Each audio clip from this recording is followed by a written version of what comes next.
Hello, my name is Braden Kohler. I am a graduate assistant at the University of Maine, working under Dr. Lopez Anito, Dr. Goopy, and Dr. Barabee on Project 10 in Thrust 2, focusing on new materials for longevity and constructability. Our project specifically focuses on carbon fiber composite strands in highway bridge applications. So the first question that comes up is, what are carbon fiber composite strands? They are a lightweight composite material made of polyacrylonitrile fibers surrounded by an epoxy resin.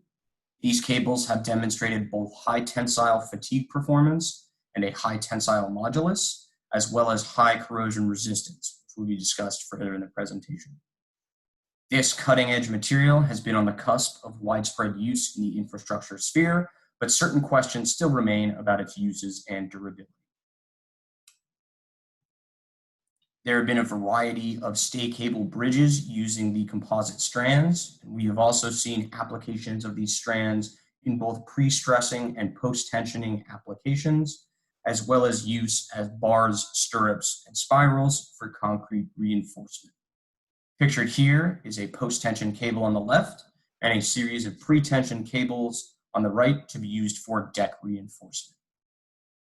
So the question then arises on why should we pursue carbon fiber in the infrastructure sphere when steel cables have been used for centuries?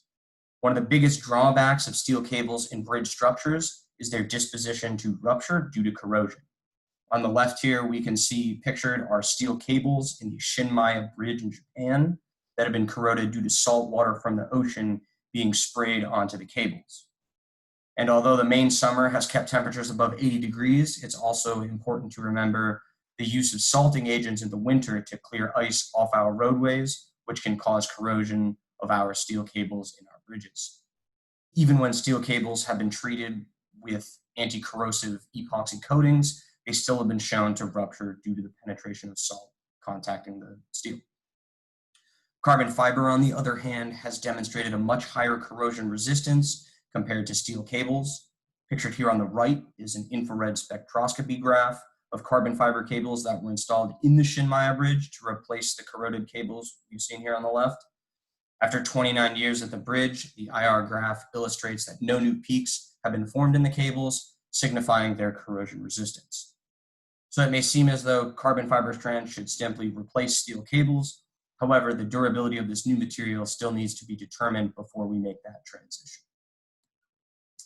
Another concern regarding the use of carbon fiber strands to replace steel is the cost associated with this new material. And although carbon fiber clearly has a higher initial cost at roughly $10 a pound, the life cycle of these composite strands can make them more affordable in the long run. A lab test by Erzmeyer in Switzerland in 2015 demonstrated that carbon fiber strands can withstand loading of over 10 million cycles, while a team led by Pius Pallet determined that steel cables fail after 482,000 cycles. Not only do the carbon fiber cables have a much longer lifespan, but as previously mentioned, they also have a high corrosion resistance that the infrastructure sphere needs. Pictured here is a test of carbon fiber composite strands from a team at the University of Florida, demonstrating that even at high temperatures, carbon fiber strands soaked in an alkaline solution still hold over 90% of their tensile strength, even being exposed to upwards of 7,000 hours. An extensive literature review has been conducted to gain perspective on other testing done on carbon fiber strands in the infrastructure sphere. This includes uses of cables in stay cable applications, as well as pre-stress and post-tension applications of the cables. The review also delved into the variety of anchor systems used to hold the cables due to potential damage of cables from the mechanical action of wedge-type anchors. Adhesive anchors have also been explored. Over 20 structures have used carbon fiber strands with no major signs of damage or structural collapse. Pictured here are the carbon fiber composite strand tensioned beams in lab testing for the Shinmaya Bridge in Japan we saw previously. In the center, we have the Aberfeldy Footbridge in Scotland, which has been using FRP strands for over 20 years. And on the right, we have a variety of anchor systems used for anchoring the strands. The main objective The main objective of this project is to better our understanding of carbon fiber composite durability in infrastructure applications. As previously mentioned, carbon fiber strands have demonstrated a much higher corrosion resistance compared to steel, but whether their durability is comparable to steel still needs to be determined. Our project focuses on carbon fiber cables that have been installed in the Penobscot Narrows Bridge between Verona Island and Prospect, Maine. By monitoring the cables inside the bridge, we can use it as a living laboratory to help us better understand carbon fiber composite strand durability. Back in 2007, a UMaine team led by Dr. Lopez-Anito and Dr. Barabee installed 6 carbon fiber composite strands inside the PNB. 2 strands were placed in each of the 3 stays at the bridge in stays 2, 10, and 17. The bridge also features an innovative cradle system to allow for easier installation of cables at the bridge. Instead of the traditional method of grouting cables to the pylon, this system is designed for a frictional force to develop between the cables and the cradle for the cables to stay in place. In doing so, this system can allow for easier cable replacement or testing of new cables, such as our carbon fiber composite strands. Due to the higher coefficient of thermal expansion for steel, this setup also allows for investigation on the cyclical loading of the cables due to the change in the temperature throughout the day at the bridge. Steel cables have over 20 times larger expansion coefficients, so the load on the steel cables compared to the carbon fiber cables will shift as temperatures rise and fall throughout the day. To achieve our objectives, current research work can be divided into 4 major tasks as seen here. Task 1, to upgrade the data acquisition system. In this task, we will upgrade the system at the Penobscot Narrows Bridge to provide continuous data throughout the year that can be accessed remotely via a cellular network or internet connection. This will enable the collection of comprehensive carbon fiber composite strand structural health monitoring information. Task 2, we will incorporate robust external environmental sensors to collect wind speed and temperature data. The bridge external wind and temperature data has been shown through simulation to drive the force variations over time in the carbon fiber composite strands. In task 3, we will advance the previously established thermoelastic numerical model for predicting carbon fiber composite strand response.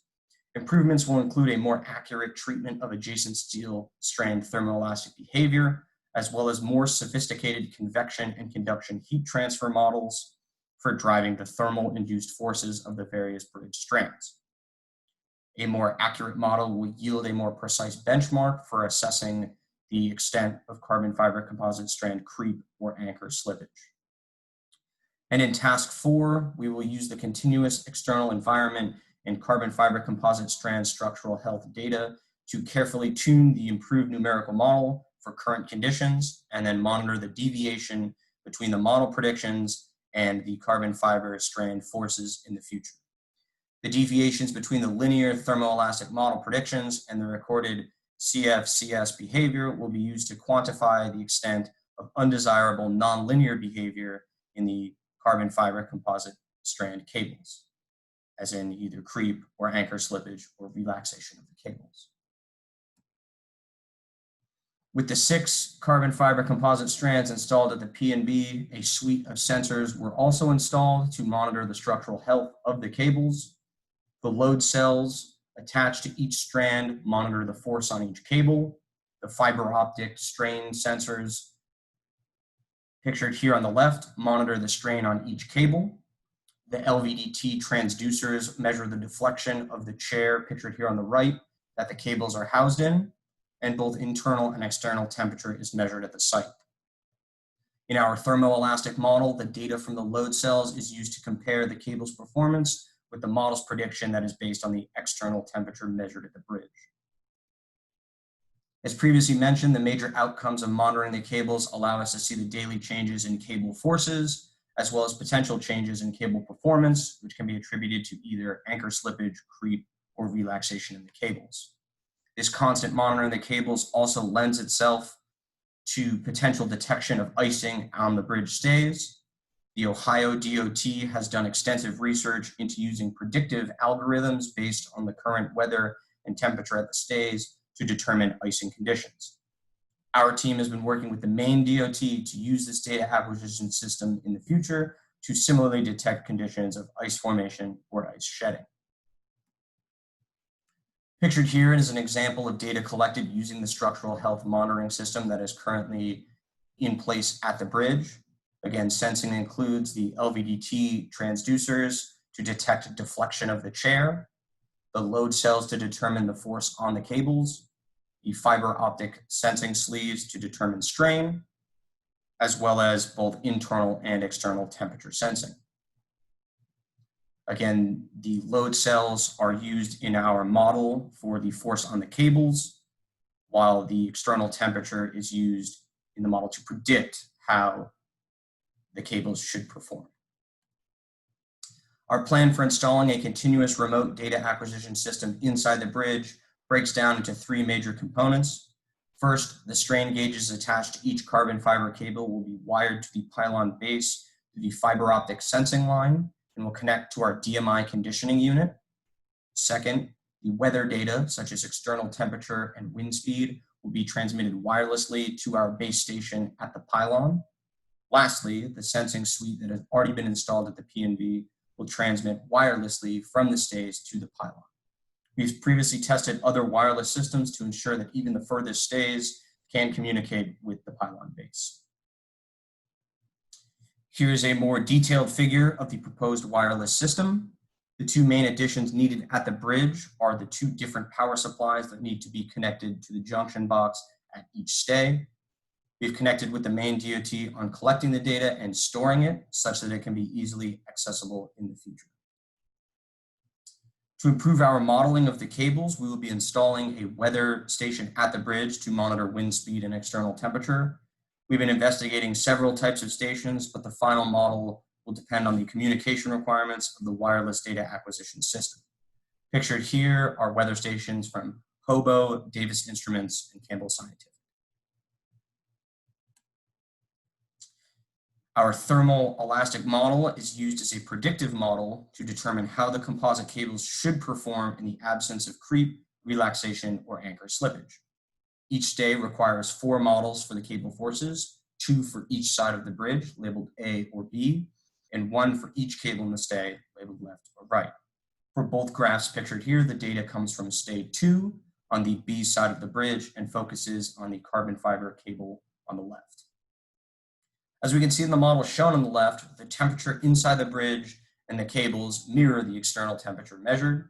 On the right, we can see that the modeled forces of the cable do not completely match up with the measured data, but if we look at the range of the graph, we can see that the discrepancy is only on the magnitude of 100 pounds out of the 26,000 pounds the cable stays. In going forward, we plan on comparing data sets of different years with similar temperatures and weather conditions to give a more detailed picture of changes in cable performance. This predictive model is crucial in our work to help illustrate how the cables should be performing. If we are to see major deviations between the modeled forces and measured forces, then clearly there is some potential cable issues that will need to be addressed. From the literature, we've seen multiple sources with no signs of collapse or structural damage in using carbon fiber cables. From our measured data, there's been no major deviations between the measured and modeled forces. Going forward, by the end of the summer, we are trying to get our wireless system online, and both it and the weather station will help improve our abilities to collect, process, and model the data. As previously mentioned, the wireless data system that gathers weather information can aid the DOT in determining if ice is forming at the stays or if there is the possibility of ice shedding off the stays onto the road, which would require the bridge to be shut down. Again, the Ohio DOT has done considerable research into monitoring their icing and has developed a dashboard pictured here that can help determine whether their bridges are safe to travel on. By working with the Maine DOT, here we can potentially adopt a similar system to integrate with our weather data to keep the Penobscot Narrows Bridge safe for travel during the winter months. From our research, we hope to improve the understanding of the durability of carbon fiber composite cables. Our wireless data acquisition system will allow for DOTs from around the country to see the continuous health monitoring of these cables. and that the combination of their high life cycle as well as their corrosion resistance will help improve the longevity of cable applications in the infrastructure sphere with projects to come. Funding for this research is provided partially or entirely by the Transportation Infrastructure Durability Center at the University of Maine under grant 69A3551847-101 from the U.S. Department of Transportation's University Transportation Centers program. We'd also like to thank the Maine Department of Transportation for their support on getting our weather system online and for potentially storing our data on their network. Thank you, and I yield the rest of my time for questions.